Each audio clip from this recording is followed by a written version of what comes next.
എൻ്റെ പേര് ജിനോ. ഞാൻ ആലപ്പുഴയാണ് എൻ്റെ സ്വദേശം. ഞങ്ങൾ ഫാമിലിയായിട്ട് ഇപ്പം കാനഡയിലാണ്. ഞാൻ 2023 കാനഡയിൽ ഫസ്റ്റ് പോയത്. ആ സമയത്ത് ഭയങ്കര വിൻ്റർ ആയിരുന്നു, ഡിസംബർ മാസമായിരുന്നു. അപ്പോൾ ഞങ്ങൾക്ക് അക്കോമഡേഷൻ അറേഞ്ച് ചെയ്ത് ഫസ്റ്റ് ഫ്ലോർ ആയിരുന്നു.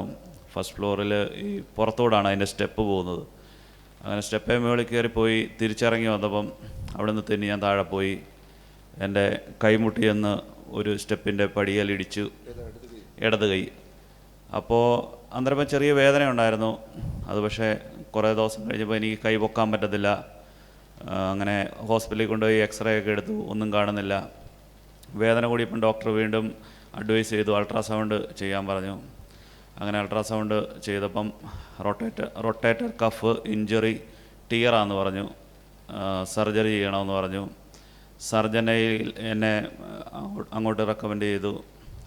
സർജൻ പറഞ്ഞു MRI ചെയ്യാതെ കൺഫേം ചെയ്യാൻ പറ്റത്തില്ല, MRI ചെയ്യണം. എന്നാൽ പെട്ടെന്ന് ആദ്യമേ എൻ്റെ മനസ്സിൽ ഓടി വന്നത്, എന്നാ സർജറി ചെയ്യണമെന്ന് ഡോക്ടർ പറഞ്ഞാലും ഫസ്റ്റ് എനിക്ക് പോയി സാബു ബ്രദറിനെ കാണണം. കാര്യം ഞങ്ങൾ കുവൈറ്റിലായിരുന്നു ആദ്യമേ. ഞാൻ നേഴ്സാണ്. കുവൈറ്റിൽ വർക്ക് ചെയ്തപ്പം ബ്രദറിൻ്റെ ധ്യാനം അവിടുത്തെ ഒരു അഹമ്മദി ചർച്ചിൽ ഞാൻ കൂടിയിട്ടുണ്ട്.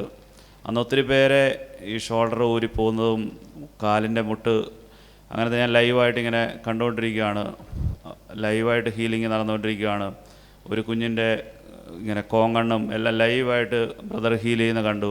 അന്ന് മനസ്സിൽ ഈ കാനഡയിൽ വെച്ച് സർജറി ചെയ്യണമെന്ന് പറഞ്ഞപ്പോൾ ഫസ്റ്റ് മനസ്സിൽ വന്ന എന്നാ പറഞ്ഞാലും ആദ്യമേ പോയി ബ്രദറിൻ്റെ അടുത്ത് കണ്ടിട്ടേ ഞാനിത് തീരുമാനിക്കത്തുള്ളൂ. ഞാൻ എൻ്റെ വൈഫിനോടും അങ്ങനെ തന്നെ പറഞ്ഞു. എനിവേ ഇപ്പം മെഡിക്കൽ ലീവാണ്. ഞാൻ നാട്ടിൽ വന്നു, MRI ചെയ്തു, ചങ്ങനാശ്ശേരി ചെത്തിപ്പുഴ ഹോസ്പിറ്റലിൽ. അതിന് നെക്സ്റ്റ് ഡേ ഇങ്ങോട്ട് ധ്യാനത്തിന് കൂടാൻ ബ്രദറിനെ കാണാൻ വേണ്ടി വന്നു. എൻ്റെ കൈ പൊങ്ങില്ലായിരുന്നു. ബ്രദർ അവിടെ വെച്ച് ശക്തമായിട്ട് സ്തുതിച്ചു. എൻ്റെ കൈക്ക് 2 തട്ട് തട്ടി. ഇപ്പം കൈ നല്ലതായിട്ട് പൊങ്ങും, കൈ കറങ്ങും. ഇങ്ങനെ കറങ്ങില്ലായിരുന്നു, ഭയങ്കര പെയിനായിരുന്നു. ഇങ്ങനെ കറങ്ങത്തേ ഇല്ലായിരുന്നു. പുറകോട്ടൊന്നും ഇങ്ങനെ തിരിയത്തില്ലായിരുന്നു. ഇപ്പം പുറകോട്ടും എല്ലാം തിരിയും. ഫുള്ളായിട്ട് പൊങ്ങത്തില്ലായിരുന്നു, ഫുള്ളായിട്ട് പൊങ്ങുന്നുണ്ട്. യേശുവെ സ്തോത്രം, യേശുവെ നന്ദി. നേരത്തെ ഇത് സ്ട്രെയിറ്റ് ആകത്തില്ലായിരുന്നു. ഇങ്ങനെ ഇത്രേ പൊങ്ങി വരത്തുള്ളൂ, ഇതിൽ കൂടുതൽ പൊങ്ങത്തില്ലായിരുന്നു. ഇവിടെ ഭയങ്കരമായിട്ട് ഇങ്ങനെ മസിൽ കയറുമായിരുന്നു. അപ്പോൾ ഫുള്ള് പൊങ്ങുന്നുണ്ട്. ഇങ്ങനെ ഒന്ന് വെക്കാനേ പറ്റത്തില്ലായിരുന്നു. ഇപ്പോൾ ഫുള്ള് നല്ല പവറായി. യേശുവെ സ്തോത്രം, യേശുവെ നന്ദി. കർത്താവിൻ്റെ ശക്തമായ ഒരു സ്പർശനമാണ്. ഈ ഷോൾഡറിലൊന്നും കത്തി വെക്കത്തില്ല കേട്ടോ. സന്തോഷമായിട്ടിരിക്കുക. ഈശോ തൊട്ടതാണ്. ഈശോയ്ക്ക് മഹത്വം.